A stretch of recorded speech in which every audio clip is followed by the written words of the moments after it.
Okay. Well, good morning again, everybody. And today we are going to talk about activities, but more on the kind of the process side of it. And so we wanted to start with where do we start? So let's go to the next slide. And these are our objectives, defining activities. And I know you think, well, we know what activities are, but there's actually a definition for it.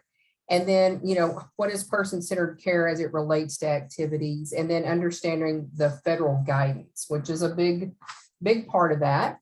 So let's go to the next slide. And this is a definition out of Appendix PP, okay? And it says right here on the screen, activities refer to any endeavor other than routine ADLs. So we have to know what our routine ADLs are, right? Which is your bathing, dressing, toileting, eating. In which a resident participates that's intended to enhance her or his sense of well-being and to promote or enhance physical, cognitive, and emotional health. So these include, but are not limited to, activities to promote self-esteem, pleasure, comfort, education, creativity, success, and independence. And then there's a big note there that says, ADL related activities such as your manicures, pedicures, hairstyling, makeovers. Think about your ladies and gentlemen who like to go to the beauty shop. Those may be considered part of an activities program. So guys, when I was a DON in my past, we actually took a tag in activities because the activity director was documenting that some residents were not participating because they weren't coming to her scheduled activities, okay? So we want to ensure that all of our staff understand the definition of an activity and how it relates to individual preferences, okay? So let's go to the next slide. And this is about what is person-centered care. And I really like this because it says it's a philosophy that says the person is more important than the system, okay? What a concept. The person is more important than the system, and the system should serve the needs of those within it. And I know we've talked about person-centered care in the past, but this is often difficult, and especially in our current world and situation with staffing shortages. I don't think there's anybody that's not having a staffing shortage right now. COVID outbreaks can make this really challenging. Your frontline staff are very task focused, meaning they have so many folks to shower, to get to the dining room for meals, or assist with eating, toileting, administering medications. The list goes on. So do they always make the person more important than the system? Probably not, right? But they work very hard at serving the needs of those within it. So let's go on and talk about the regulatory requirements for F679. And again, guys, this is out of Appendix PP. And it says right up here, the facility must provide. So right off the bat, we know that word must, it's not optional, right? You must provide this based on the comprehensive assessment and care plan and the preferences of each resident. So there has to be an assessment, a care plan, and you're going to have to determine what are the preferences of each individual. And then an ongoing program. Ongoing, guys, means it doesn't stop, right? Just because it's the weekend, we don't stop doing activities. And that used to be one of my biggest pet peeves as a DON, is there weren't any activities on the weekend. Okay, so an ongoing program to support residents in their choice of activities. So we've got to ask what their preference is, both facility sponsored group and individual activities. And so what that means is there's an activity person involved with that. They're either having a group activity or a one-on-one with an individual. And then independent activities, which means that's an activity that the person does by themselves, whatever their preference is. Maybe Carla likes to sit in her room by the window and sip coffee. That brings her pleasure and she enjoys that. So it's designed to meet the interest of and support the physical, mental, and psychosocial well-being of each resident, okay? Encouraging both independence and interaction in the community. And, you know, this can be challenging, and especially with someone with dementia. Again, guys, in my previous life as a DON, one of the things we did is we would invite a family member to attend our all staff in service. And they would share information about their loved one, such as their past job, hobbies, likes, dislikes, you know, what makes them happy and sad and angry. So we knew to avoid some things, okay? And guys, this helped our staff learn so much about a particular resident. We could individualize that care plan and we could meet their needs much better. Okay, I know it may look different now with COVID. You may not be inviting families in to attend things, but you could get creative, do a Zoom meeting. And it really helped. There was one gentleman I can remember very distinctly, and this has been probably 30 plus years ago. He was a very challenging resident with dementia. And once the staff found out about him, he was a prior, he was in the Air Force and he was way up there. And so once they kind of learned about him and all he had done in his life, they had a complete different attitude towards him, could talk to him about things and engage him in activities that they knew were important to him. So, and it's all about making the person more important than the system and serving the needs of those within it. So let's go to the next slide.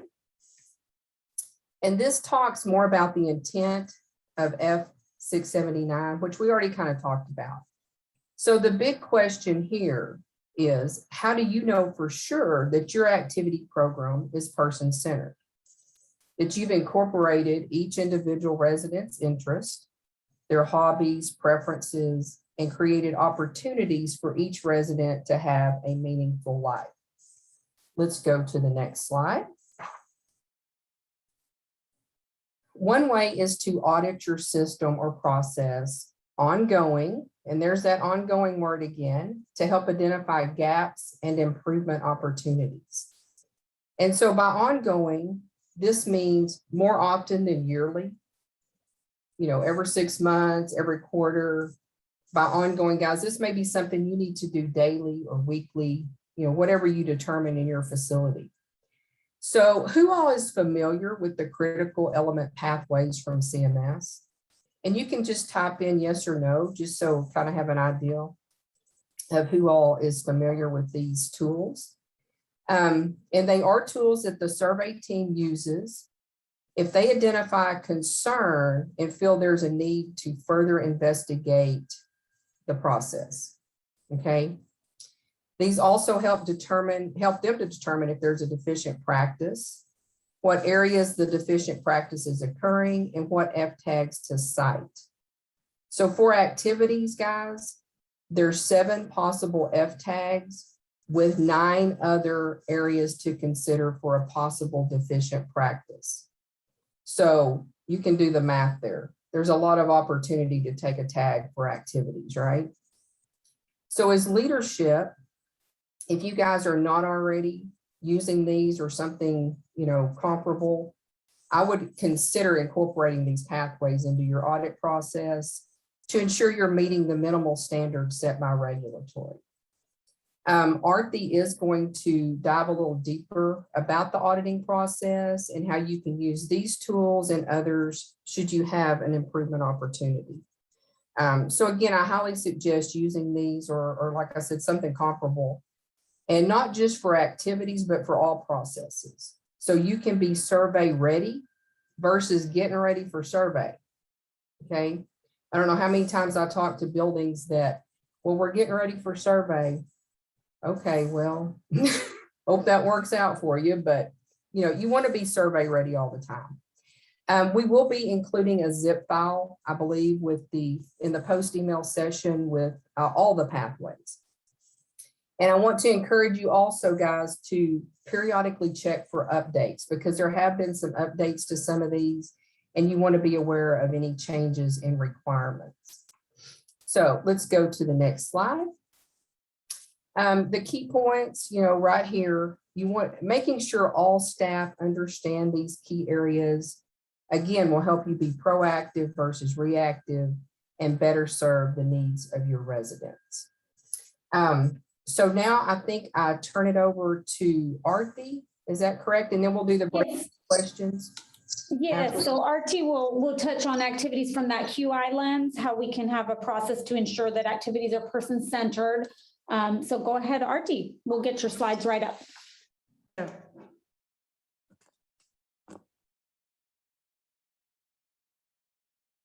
So yes, so today's QI portion is going to focus on implementing a proper or efficient QI process to ensure that these activities are person-centered. So it's like how Carla mentioned, activities need to be person-centered and more focus on the person rather than the system. Next slide, please. So these are the learning objectives. Carla had mentioned about activities critical pathway so that you are survey ready, and we are going to look at the observation session of that and how you can find opportunities for improvement from that. And then we are going to look at that F679 tag, just an example of what a facility received and what was their RCA, root cause analysis for it, and plan of correction for the tag that they received. And then we are going to look at what activity assessment that the facility could do to make sure that the activities are person-centered, and then at various activities to engage residents with different behavior. And we are going to focus more on this different behavior in the next session. This is just going to be a very brief thing about how to engage residents. Next slide, please. Okay, so this is the activities critical element pathway. And as mentioned, you should be always survey ready and not prepared for a survey. So always use this audit tool as often as possible, either quarterly would be the best. And look at like what, especially at this observation section, you can see for a resident whose care plan includes group activities versus for a resident who participates in individual activities. And just ask when you're doing this as you're walking rounds or you're discussing it in your interdisciplinary team meeting, ask these few questions about how staff inform the resident of the activity schedule, how do they ensure transportation, especially if it is for out of facility or community activities, and is that activity compatible with residents' physical and mental capabilities? Are you documenting their interest and preferences and things like that? And is it person-centered or resident-centered? And if they're participating in individual activities, again, think of if the facility has provided all the needed assistance or equipment and supplies that the resident needs to participate in those individual activities. And does the room have sufficient light and space for the resident to complete activities, especially if they're focusing on something like knitting or any intricate activities.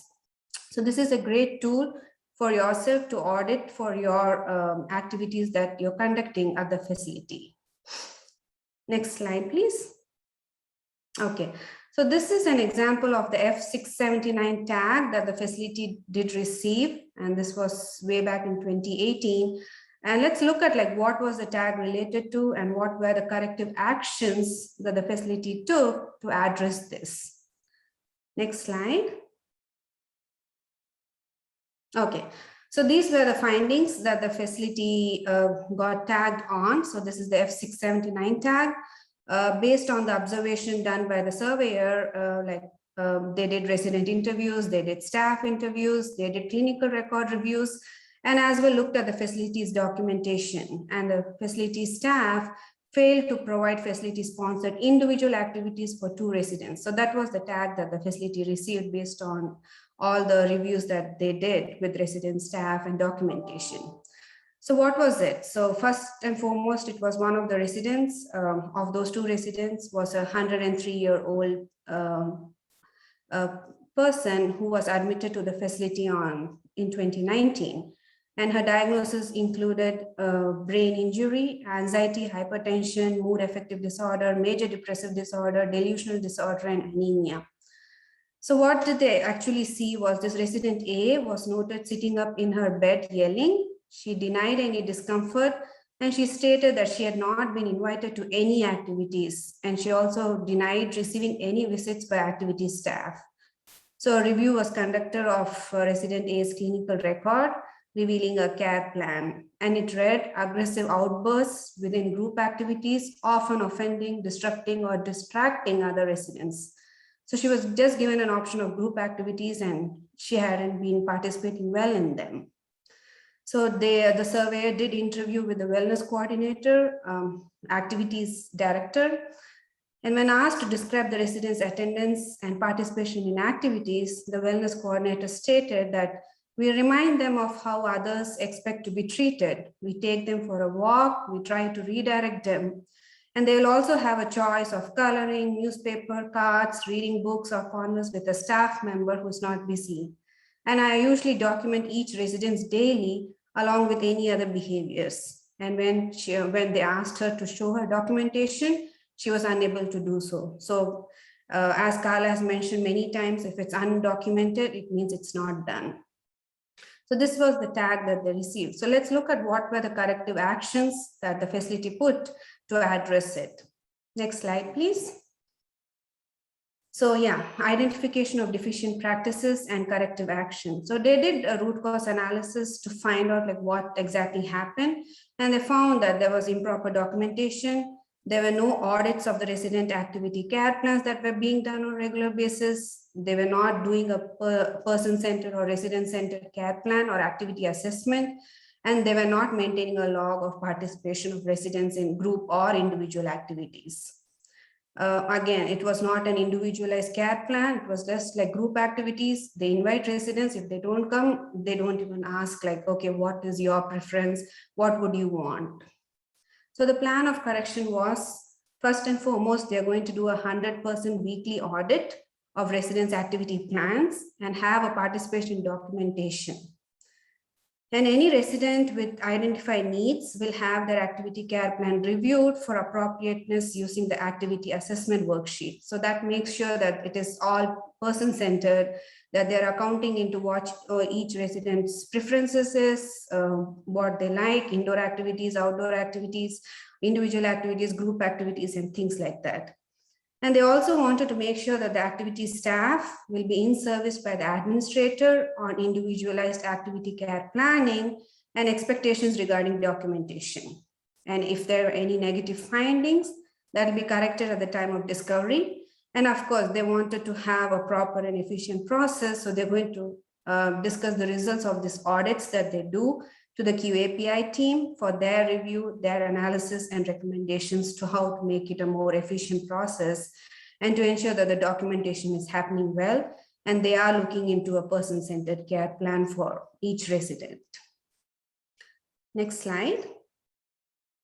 Okay, so this is the activity assessment that the facilities can use, and it accounts into what their previous job was, what their religious affiliations are, what is their education level, their ability to read, write, what are the language preferences they have, hand dominance, if they want to use the left hand or the right hand. And again, like the activities that they're really interested in, and they color coded it by saying like blue would be past interest and yellow is current interest. So activities and interests keep changing. So when you're evaluating it every quarterly, you kind of color code by saying, yeah, the person was interested in outdoor activities as of last quarter, but this quarter he or she is interested in reading, more of art and sewing and things like that.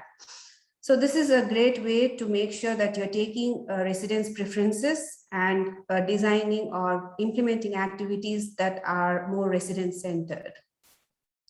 And that's the resource. So it's hyperlinked to that website, and you can use this activity assessment for each of your residents and have it documented so that when a surveyor shows up, you have kind of accounted for what the preferences are and what the resident would really like to do. Next slide, please. Okay. And this is one thing which a facility implemented as a room service menu. They during the COVID time, they couldn't have this group activities, so they had to send in like a room service menu, exactly like food menu. And they asked them like what their choices were, like what would they like to play that day. It could be an a la carte, it could be a party of two participating, like a Scrabble over iPad, manicure or something like that. And then other things like what were today's activities that they're planning to do. and what are the newspapers that they would like to read, and if they had something else in their mind, what was that? And as mentioned here, activity is here to serve you is what their motto was, to ensure that all the residents participate, and it is kind of more person-centered. Next slide, please. Okay. This is something that we are going to deep dive in our next session next week, but here I would just like to brief through this. So for a resident who engages in behaviors that are not conducive with a therapeutic home-like environment, what are the things that you can do? So first and foremost would be to provide a calm, a non-rushed environment with structured and familiar activities like sorting out, folding, matching, or using one-to-one activities or small group activities so that the resident feels comforted, such as having their favorite music playing, walking quietly with the staff or a family member, eating a snack, or just looking at familiar family pictures. And of course, engaging in exercise and movement activities for those who are really mobile and would want some outdoor activities or physical exercises. And there is something called sensory stimulatory activities that can help reduce aggressive behaviors that uses hands and things like that. So these are great activities for those who have different behaviors. And there is a list of activities put together by the leading age that you can use, and it stresses on different behaviors. What are the activities that a facility should be thinking about? Next slide, please. Okay. So these are some take-home points. So first and foremost, always use that activities critical elements pathway to determine what are the resident needs and identify any gaps for improvement. And that's a great way to be survey ready. And of course, use the residents' activity assessments to make sure that you're incorporating residents' personal preference and designing activities as per their choices. And have this resident council to plan activities, invite families to participate in it. Of course, documentation is very important. So have a detailed plan based on the resident activity assessments, identify what their strength is, what is the intervention plan and the goal to be achieved. And as I said, it's not just the activity director that's going to be a part of it. It's the entire facility, including the family, that is going to be responsible for activities. So it's not just one person's job. It's like the entire team effort and a collaborative approach to address residents' concerns and to involve them in activities.